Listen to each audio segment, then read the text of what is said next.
सत्य को खोजने वाले आप सभी साधकों को हमारा प्रणाम। सर्वप्रथम हमें जान लेना चाहिए कि सत्य अपनी जगह अडिग है, इसे हम बदल नहीं सकते, इसकी हम कल्पना भी नहीं कर सकते और इस मानव चेतना में उसे जान लिए। आज जो भी प्रश्न हमारे सामने है वो सारे प्रश्न केंद्रित है मानव पर।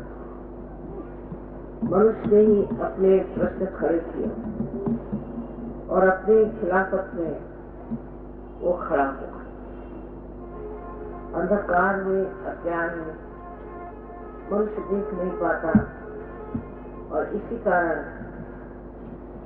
हर तरह का विध्वंस, हर तरह की अनीति को अपनाता है। उसे कुछ लेक्चर देने से, उपदेश देने से, भाषण देने से कुछ फर्क नहीं पड़ेगा। ऐसे तो बहुत लोग भाषण देते हैं, धर्म के ऊपर तो जो देखो वही बोलने लग जाता है। 2-4 किताबें पढ़ ली धर्म से तो उस पर बड़े बड़े व्याख्यान लोग देते हैं, लेकिन इसका असर मनुष्य पे पड़ा कठिन। वास्तविकता ये है कि हम अभी तक उस स्थिति में नहीं जहां हम धर्म के तत्व को अपने अंदर समाएं और सत्य को जानें।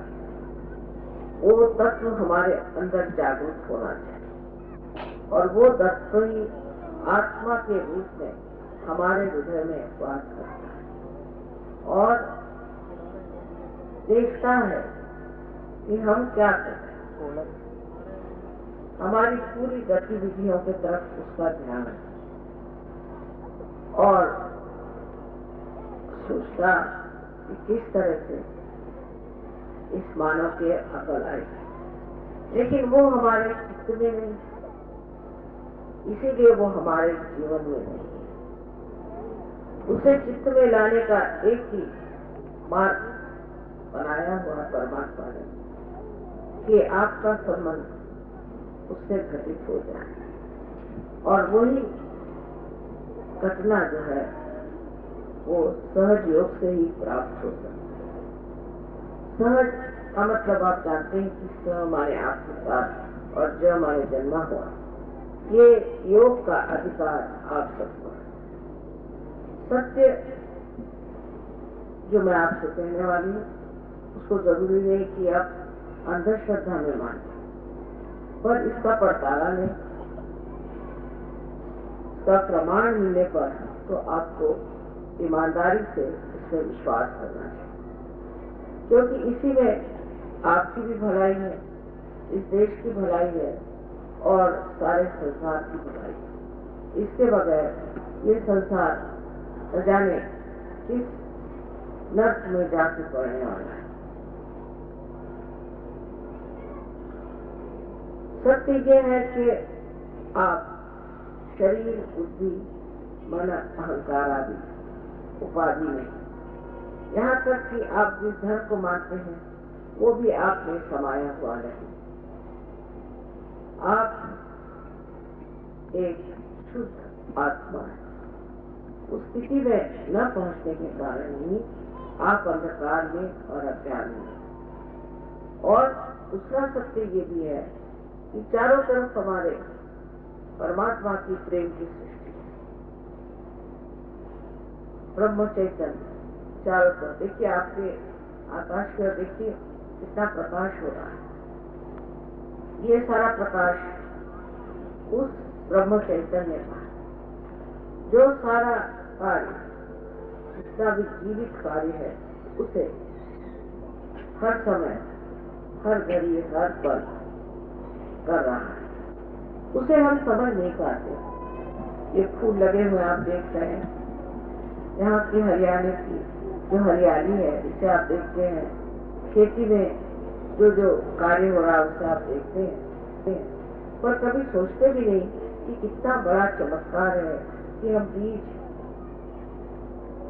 इस पृथ्वी माता में छोड़ देते हैं और उसको अंकुरित करके ये पृथ्वी माँ हमें इतने फल देती।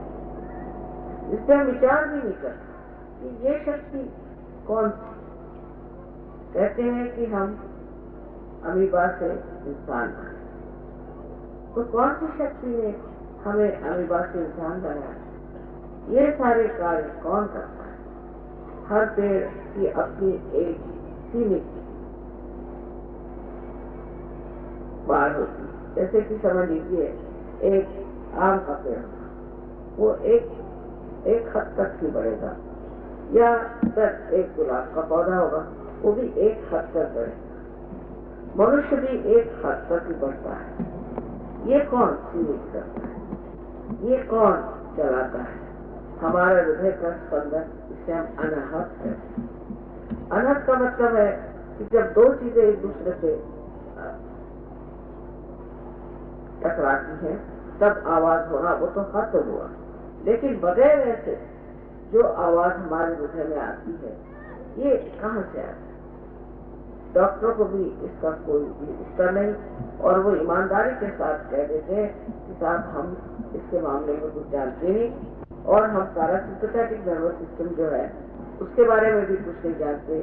जो कोई सी भी, जब हम अपने अंदर गति करते हैं, दौड़ते हैं, या किसी भी तरह का अति कार्य करने पर जब हमें श्वास लग जाता है, या जब हमारी हृदय की गति बढ़ जाती, तो अपने आप वो पैरासिम्पैथेटिक पता नहीं कैसे उसको फिर से नॉर्मल ले आते। उसका उत्तर उनके पास है, और शास्त्रों में भी इसका एक ही उत्तर लिखा हुआ है कि आप पहले आत्म साक्षात्कार को प्राप्त। सब धर्मों में भी यही लिखा हुआ, लेकिन उस बात को कोई भी धर्म मानदंड मानते नहीं, क्योंकि उनको मालूम ही नहीं कि ये कार्य कर सकते हैं। इस वजह से धीरे धीरे जो धर्म बड़े ऊंचे स्तर पे बनाए गए थे, बहुत ही महान इस तरह के व्यक्तित्व बनाने की जिसमें पूर्ण शक्ति थी, वो धर्म अशक्त हो, और उन धर्मों का बस पाखंड रह गया, क्योंकि ये धर्म सत्ता के पीछे में या पैसे के पीछे में दौड़ रहे हैं। सबसे बड़ी तो सत्ता जब हमारी अपने ही ऊपर नहीं, तो और दूसरी सत्ता लेकर के करना, और पैसे की इस तरह की गुलामी करना किसी भी सशक्त मनुष्य की व्याख्या नहीं कर सकता। इसलिए हमें सोचना भी चाहिए कि आखिर कोई हिंदू, मुसलमान, क्रिश्चियन, कोई भी धर्म का हो, सिख धर्म का हो, चाहे बुद्ध धर्म का हो, वो कोई सा भी पाप कर सकता है। उस पर धर्म का कोई बंधन नहीं पड़ता, उसके अंदर धर्म जागरूक नहीं।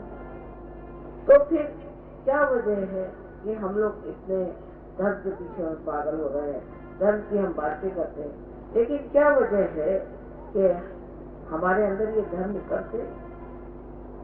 कौन सा ऐसा रास्ता हमारे अंदर टूट गया है जिसके कारण हम इसे पा नहीं? एक ही बात है कि जब तक अपने अंदर आत्मा जागरूक नहीं होगी, तब तक इसकी आत्मीयता हमारे अंदर रहेगी। इससे जिस धर्म का साथ आप अपने अंदर उतारना चाहते हैं, वो आपसे अछूता ही। उसके लिए जरूरी है कि आप आत्म साक्षात्कार को प्राप्त करें, और इसका मार्ग बहुत सहज सरल है, कोई कठिन मार्ग नहीं। बहुत से लोग कहते हैं कि ये बहुत कठिन मार्ग है, ऐसी कोई बात। ये सहज समाधि का कहा गया, सहज से ही सबने कहा गया कि सहज ही होना चाहिए। इसमें अगर इतनी कठिनाई हो तो फिर यह कार्य कोई कर ही नहीं सकता।